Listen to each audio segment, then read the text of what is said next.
Monday 1st of May, second day here, but it's going to be the first day's blog. Recorded a load of stuff yesterday and unfortunately the microphone wasn't working, so it had no sound. As you can see behind me, probably the sun's shining today. It's a lovely gorgeous blue sky, much in contrast to yesterday, which quite frankly was absolutely atrocious.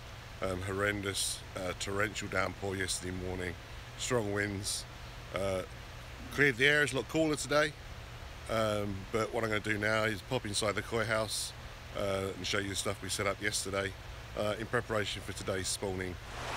So yesterday, three spawning nets. These three spawning nets were set up in preparation of spawning, which hopefully will take place this evening or early tomorrow morning.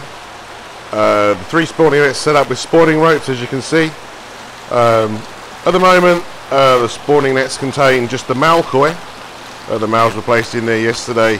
A day to acclimatise to the water and kind of get them in the mood and used to their surroundings. The females are going shortly underneath the spawning ropes in here. Two male Goshiki. These male Goshiki, one's a Ginren, one's a regular Goshiki. The Ginren's from Kohaku Koi Farm. The normal Goshiki is from Kohaku Koi Farm.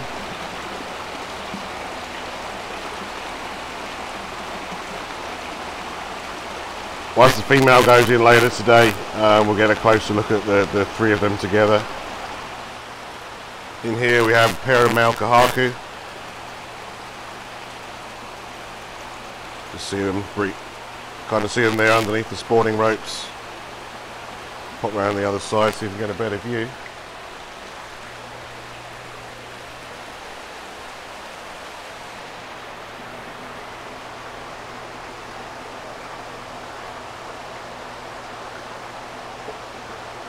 Can't quite see them. And for me, this is the most exciting spawning net. This is Showa. Three males in here at the moment. Just see two males over the back. These two males, one is from Omasako, the one on the left hand side from Omasako. The one here at the back here now from Isa Koi Farm. Officially, if you follow my blogs, I've written a lot about. And the third shower in there is a small female of a Ueno bloodline lineage that was bred on this farm here at Purdin Koi Farm. So all part of keeping their own bloodlines alive here at Purdin. There we see the Isa male in the middle there. And the Omasako male in the far corner. First time I've seen this Omasako male, and I have to say I do rather like the look of her, or him rather.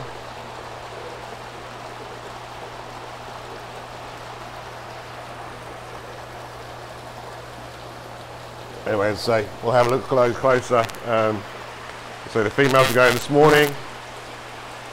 Once those females go in, we'll get some footage underwater and show them swimming together.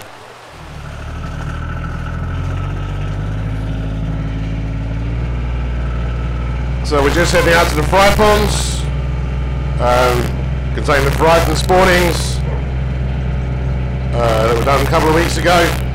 Give them some food. Bill's probably thinking, Mark, you recorded all this yesterday, but Bill doesn't know we had no sound yesterday for all the filming we did, so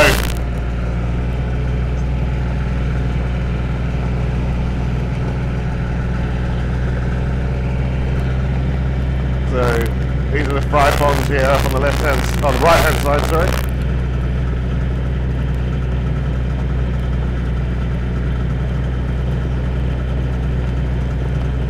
And I mentioned the gorgeous blue sky earlier, and as you can see, quite good, quite great today.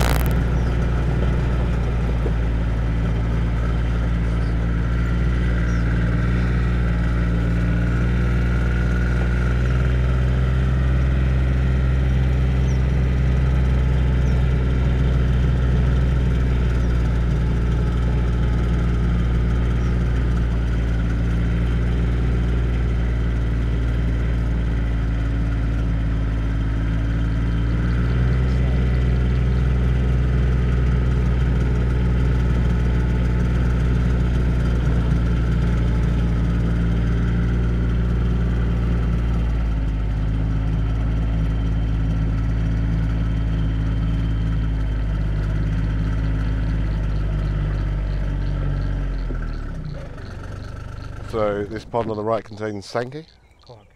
Kohaku. They're like sankey, but they don't have any black. So these were 2 weeks ago? Yeah, exactly. 2 weeks ago. Spawned 2 weeks ago, exactly. 2 weeks ago today. So I don't think I'm going to be able to pick up the fry on the camera at the moment. These are only 10 days old. 10 days. Okay, so 10 days, so not quite 2 weeks. Still very small. Certainly not going to pick them up on this camera, I don't think. But we'll have a look. Oh, you see them all run away. Oh, yeah. That's good. So, oh, they're grown, wow. yeah, you won't be able to see them on this camera, that's for sure. But oh yeah, thousands of the little biggers. But certainly we can see them as they grow over the course of the next couple of weeks. We'll be able to get some clearer footage of them in the mud pond. These are Kohaku from, these are Rikidozans, yeah? Yeah, so this pond contains Kohaku from Rikidozan bloodline, which is Dainichi bloodline. First time it's been spawned this year. Certainly I know Scott's extremely excited to see the results of this spawning. So it'll be interesting to follow. So this is the food that they get to start with at this young size. It's actually the larger one of the two. There's a smaller diet they start off with, which is this one, so 100 to 150 microns, and then as they grow they move up to this larger size, obviously before going on to sort of crushed pellet kind of size later.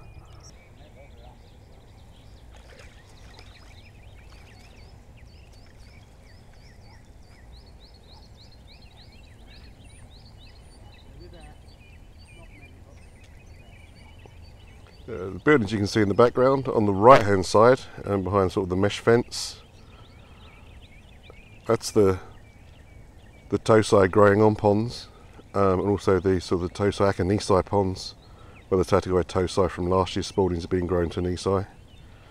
The larger building in the background is now the main building where the river is the large growing pond here, and we'll take a look at all of that later during the course of the week, the stays whilst I'm here.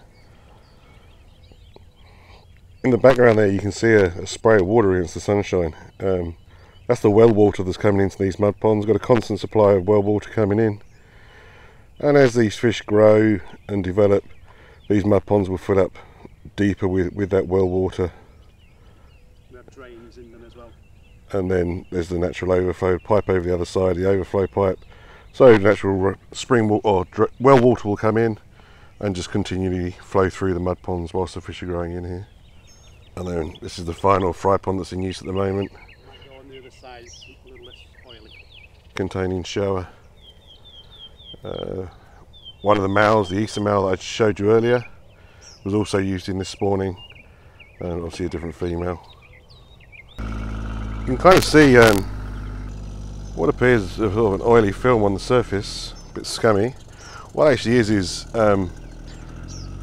before the fish go in here, they put canola oil on the surface. This is something new to me. I've never known this before, but I understand. I've been told that some breeders, or subsequently being told that some breeders in Japan do it. I've just never seen it. The reason for doing it is to kill some of the small beetles that live in the water. Those beetles will come up to the surface to breathe air, and when they come up to breathe air, they get stuck in the surface film. And when they get stuck in this surface film, they then die. Obviously the reason to get rid of the beetles is they predate on the young fry as they grow. Yeah, as with all the other fry in the ponds, I can actually see hundreds and hundreds in front of me here. However, you won't be able to see any at the moment on this video camera. You may just make out tiny little fry swimming there.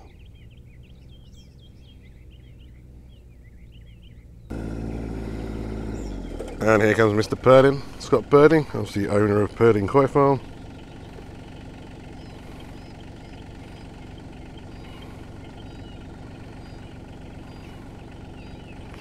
Good morning. They look big. Wow, they're doing great. They're big. This is the water inlet from the well water I mentioned earlier. Just spraying in, so eventually that will become a spray obviously across the surface of the pond, add aeration and water movement, and obviously most importantly refresh the pond.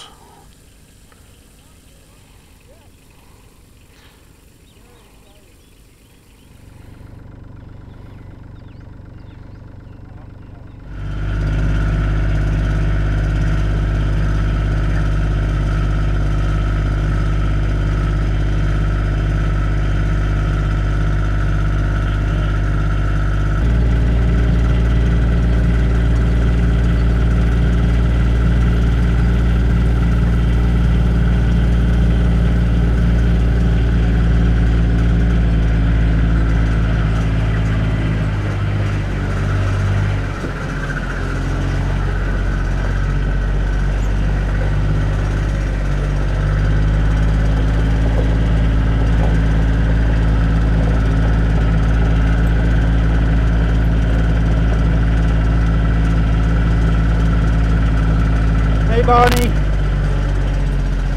Hey.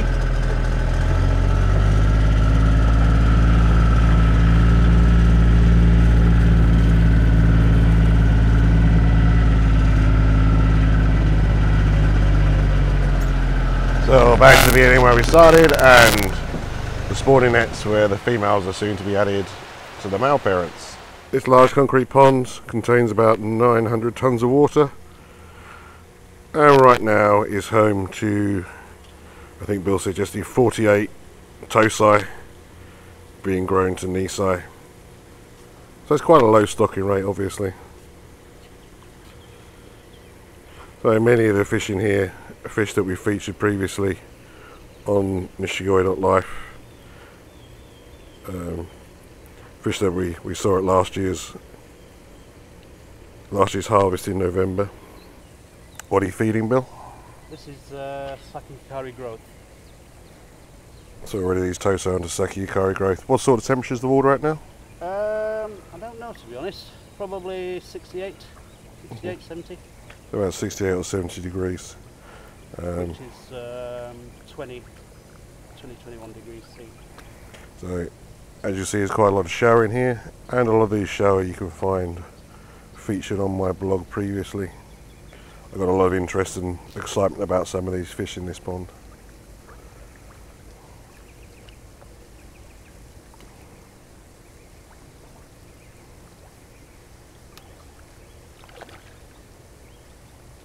These are, we're 75%, 8% sure the female.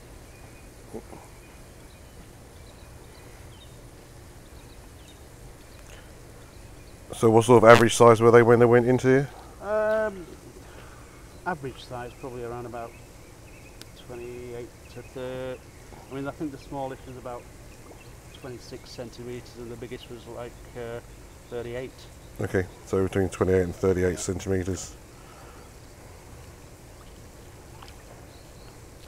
And they've been in here, what, 4 weeks now? 3 weeks? Only 3, yeah, 4 weeks.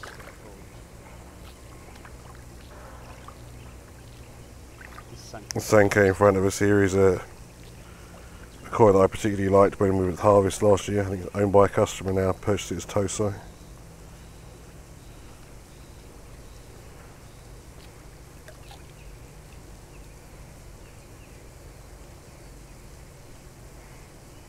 So I suspect we'll see a lot of these fish on the video diary over the next couple of months.